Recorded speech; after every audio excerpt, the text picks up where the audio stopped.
Olá, comunidade! Eu sou o Matheus, eu tenho 19 anos e essa semana a gente vai fazer uma breve análise da primeira parte do livro O Poder do Hábito. O livro é dividido em 3 partes. A primeira parte fala dos hábitos no aspecto individual, a segunda parte fala dos hábitos em sentido de empresa e a terceira parte fala dos hábitos na sociedade, como a sociedade se comporta através dos hábitos. A primeira parte do livro, que é o que a gente vai analisar aqui, essa semana, próxima semana, eu vou fazer a análise da segunda parte. E na semana posterior, a análise da terceira parte. A primeira parte começa com 3 capítulos. E ela explica mais ou menos como se forma um hábito, como alterar e como criar um novo. Então, como funciona um hábito? O que é um hábito? Um hábito é o seguinte: o nosso cérebro é preguiçoso. É importante a gente economizar energia e tentar fazer as coisas no automático. Fazer as coisas no automático não é ruim, até porque muitas vezes tu fazendo alguma coisa tu consegue pensar em outras, por exemplo. Quantas vezes caminhando a gente já não pensou na solução de um problema? Em alguma medida isso é bom, isso é extremamente positivo. Por quê? Porque ao invés da gente ser igual um bebezinho ali, uma criança, que tem que prestar atenção em cada passo, porque meio que não sabe como se mexer, e aí se não prestar total atenção no que está fazendo vai cair. Se a gente fizesse isso o tempo todo, boa parte do nosso gasto de energia estaria só em andar, sendo que muitas vezes a gente está andando e pensando em outras coisas, a gente está andando e fazendo outras coisas ao mesmo tempo. Isso é útil. Fazer as coisas no automático não necessariamente seja ruim. Então, pensando nisso, a gente acabou desenvolvendo, nosso cérebro, né? Acabou desenvolvendo uma forma de tornar esse processo mais rápido, que é através dos hábitos. O hábito é o seguinte: tem a deixa, é isso aqui, que é tipo um estralo, que é alguma coisa que teu cérebro vai olhar e falar, cara, eu tenho que fazer, eu vou iniciar tal hábito. A partir daí, tu vai iniciar a ação em si, a chamada rotina. Então, por exemplo, ao lavar a louça, tu vai chegar na frente da pia, vai pegar ali a esponja, passar um detergente e tu já tá, o resto tu já tá fazendo tudo por hábito. Todo o processo de lavar o copo, de passar a esponja no prato, todo esse processo tu tá fazendo por puro hábito. Por quê? Porque o teu cérebro já reparou, cara, eu tô na frente da pia, já coloquei o detergente na esponja e já comecei a lavar, tu já começa a entrar no hábito. Muitas vezes a deixa ela é mais específica, ela é mais uma coisa só que com isso já inicia. Então, por exemplo, é citado até no livro, né?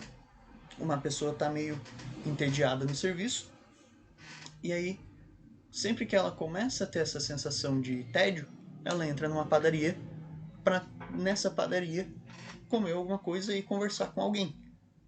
Ou seja, a deixa é simplesmente se sentir sozinho. Então isso é realmente muito forte. Esse processo todo, ele acontece muitas e muitas vezes. E no final tem a recompensa, que no caso de quem está lavando a louça é terminar a louça. No caso de quem, do exemplo que a gente deu, do sujeito que está indo na padaria para ter companhia, é realmente conseguir ocupar ali um pouco tempo, conseguir matar aquele tédio. E o hábito funciona dessa forma. Tem uma deixa, um extrato, tem a rotina, que seria efetivamente o que a gente está fazendo, e uma recompensa no final. Porém, essa parte do hábito não necessariamente tem a ver com a memória. Tanto que no livro é citado o caso do Gregory, eu acho que é o nome do senhor, que ele perdeu parte do cérebro por conta de uma doença e ele não conseguia guardar nenhuma informação por muito tempo. Então toda a informação nova que ele absorvia, ele acabava esquecendo. Inclusive ele esqueceu parte de sua vida, ele esqueceu os últimos 10 anos ali. Então, mesmo perdendo parte da memória de longo prazo e mesmo perdendo completamente a memória de curto prazo, ele ainda tinha hábitos. Por quê? Porque dentro do cérebro, o hábito está alocado em uma parte diferente da memória. O hábito está alocado nos gânglios basais, que é uma parte que fica bem no meio do cérebro, perto da coluna, que é realmente a parte mais primitiva do cérebro. Fica bem ali porque sempre foi algo importante. Como a gente tinha comentado, fazer as coisas no automático é relativamente bom. Isso sempre foi assim, desde a da época das cavernas. Então, nosso cérebro, evolutivamente falando, ele foi criando as partes mais racionais com o tempo que foi ocupando as partes de fora. É igual uma bucha de papel, e tu vai colocando os papéis a mais. Os papéis mais novos são os papéis que tem no final. E dessa forma, o nosso cérebro funciona assim. Sempre que a gente encontra a deixa, a gente começa a fazer a rotina até chegar na recompensa. Só que essa estrutura toda, deixa, rotina e recompensa, ela só funciona por conta do anseio. Ou seja, algo como uma motivação, é um desejo constante que tu tem de algo que justifica aquela rotina pro teu cérebro. Então, por exemplo, a gente estava falando do cara que ia na padaria porque estava se sentindo sozinho. Então, o anseio dele é ter companhia, é ter o que fazer. Às vezes a gente tem o anseio de simplesmente ter distração. Então, sempre que dá a notificação, a gente já vai abrir o celular na hora. E a gente vai ter a recompensa ali de ficar mexendo no telefone. Então, esse sistema que se fecha nisso tem o anseio, que é realmente querer estar ocupado, querer distração, a deixa, que é o barulhinho do telefone, a rotina, que é ir lá e efetivamente ver, e a recompensa, que é passar um tempo fazendo aquilo, deixar de fazer, realmente conseguir uma distração. Pensando nesse sistema, a gente poderia tentar algumas estratégias para tanto criar hábitos novos quanto para mudá-los. A estratégia para criar hábitos novos é sempre criar uma deixa relativamente fixa e uma recompensa que justifique o anseio. Então, por exemplo, eu quero fazer academia. Ou, um caso meu, eu quero tomar banho logo que acordo. O que eu faço? Eu deixo o telefone perto da roupa, que ao ver a roupa, aquilo ali vai ser a minha deixa. Cara, eu tenho que tomar banho. Assim eu consigo entrar. E a recompensa tem que justificar o anseio. Então, no caso, por exemplo, eu poderia fazer um anseio ser... Cara, eu posso comer um pouquinho de chocolate depois que eu tomar banho. Por quê? Porque quer não, eu quero chocolate e a recompensa está atrelado ao sistema é eu me permitir comer um chocolate. Isso em alguma medida funciona. Claro, não vai funcionar sempre, não é uma carta mágica que sempre vai funcionar, mas é uma estratégia que muitas vezes funciona e que vale a pena tentar. E é isso que eu estou fazendo no meu caso, dá para tentar no teu caso aí também. Então, para criar hábitos novos, é isso.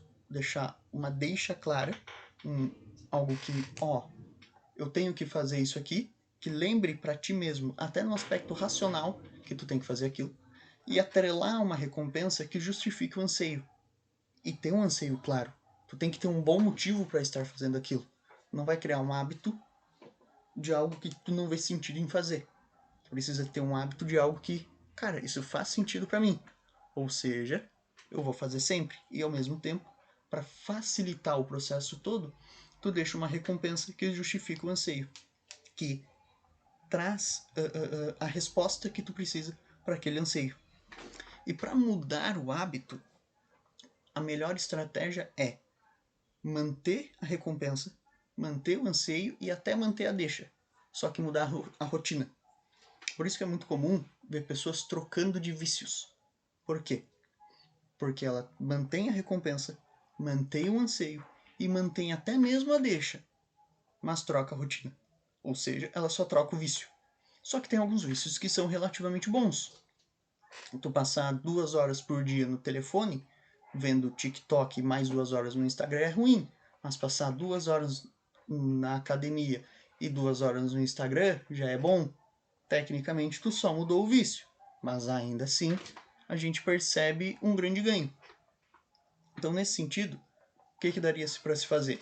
O cara que vai na padaria para tentar conseguir atenção, ao invés dele ir na padaria, ele pode simplesmente tentar ir em algum tipo de uma área de convivência para conversar com alguém, ou tem 1 milhão de possibilidades. Dá para fazer qualquer coisa que simplesmente não seja ir até a padaria para conversar com alguém. Pode ir numa área de convivência, pode ligar para alguém. Para quê? Para conseguir a recompensa e justificar o anseio. Só que tu precisa trocar a rotina. Porque, por exemplo, tu tá comendo muito e tá começando a te fazer mal para a saúde. Tô indo muitas vezes na padaria por dia. Então tá, tudo bem, o que tu faz? Vai na mesa do colega do lado, conversa ali com ele. Ao invés de ir pra padaria comprar coisa para comer, vai ali e conversa com o colega do lado. Se o anseio é esse, se o anseio é não ficar sozinho, vai funcionar. Basta trocar a rotina. É isso, por exemplo, que os alcoólicos anônimos fazem. Eles mantêm muitas vezes a mesma deixa. Tanto que até parte do Alcoólicos Anônimos é quando tu sentir a vontade de beber, tu liga para alguém. Ou seja, tu mantém a deixa. Em alguma medida, tu vai manter a recompensa, né? Porque a ideia é tentar trocar a cerveja, o álcool, por uma conversa. Ou seja, vai se manter em alguma medida a recompensa. E ao mesmo tempo vai se manter o anseio. Porém, ao invés de tu beber, tu vai ligar para alguém. Isso é muito mais saudável do que, a outra opção. Então, ok, tudo bem, em alguma medida a estrutura se mantém, mas a rotina mudou. E isso passa de algo ruim para algo bom. Ligar para alguém e conversar com alguém é relativamente bom, não tem problema nenhum nisso. Mas agora beber bebida alcoólica já não é tão bom. Então, nesse sentido, se tem muitas vantagens. Porém, muitas vezes essas mudanças que a gente às vezes até consegue fazer, por exemplo, no livro é citado muitas pessoas que foram para o Alcoólicos Anônimos conseguiram largar ali o álcool, porém acabaram voltando. Por quê? Porque muitas vezes acontece algum efeito traumático na vida, algum evento traumático na vida, que faz com que aquele hábito velho ressurja. Isso é muito comum. Muitas vezes, mesmo que a gente fique anos e anos sem fazer algum hábito, sem cultivar algum hábito específico, se a gente for voltar, é muito fácil, é muito rápido. Os nossos gânglios basais guardam muito essa informação, a gente recupera essa informação muito rápido. Então tem esse problema. Sempre que acontece um evento traumático na vida, por exemplo, no livro é citado que um rapaz que estava com problema com o alcoolismo conseguiu resolver durante alguns anos, porém após a mãe dele morrer, após a perda da mãe, ele acabou tendo que voltar para o álcool, porque ele não tinha outra opção. Ou seja, foi um evento traumático na vida dele que acabou levando ele à bebida de novo. Para resolver esse problema, no livro é dito que é preciso ter fé, algum tipo de espiritualidade, uma crença no processo de que isso vai funcionar. Isso é complexo porque não é exatamente muito metrificável, é algo muito pessoal e espiritual, então é difícil de comunicar, principalmente no aspecto científico. Tanto que no próprio livro é citado que os cientistas odeiam essa resposta, porque tu não tem como metrificar, tu não tem como tornar isso um número, algo muito pessoal e extremamente espiritual. Mas é um passo importante. O livro ressalta muitas vezes, tu precisa ter fé no que tu está fazendo para que tu consiga manter aquele hábito mesmo em momentos estressantes. Mesmo em momento que tu vai falar, cara, se eu manter esse hábito, vai dar ruim. Mas tu precisa ter fé que tu vai conseguir manter aquele hábito mesmo em um momento em que tu não... em que aparentemente tu não iria ter...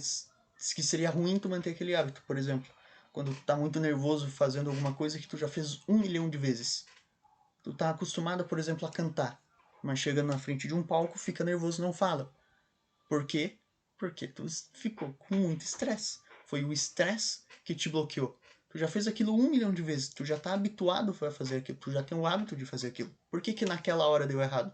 Naquela hora deu errado por conta do estresse. E muitas vezes o estresse só não impede um hábito de acontecer, como ele às vezes traz de volta alguns hábitos ruins que a gente queria ter já extinguido. Então, acho que é mais ou menos isso. Realmente recomendo muito que tu leia o livro. Nunca que eu falando aqui vai substituir a leitura. Pode ser que eu tenha falado alguma besteira muito grande e interpretado errado. Então, realmente vale muito a pena a leitura. O livro aparentemente é muito bom, só li a primeira parte. Comecei a ler a segunda parte, mas não terminei. Mas o livro parece ser muito bom e recomendo bastante a leitura, beleza? Então tá, gurizada. Muito obrigado.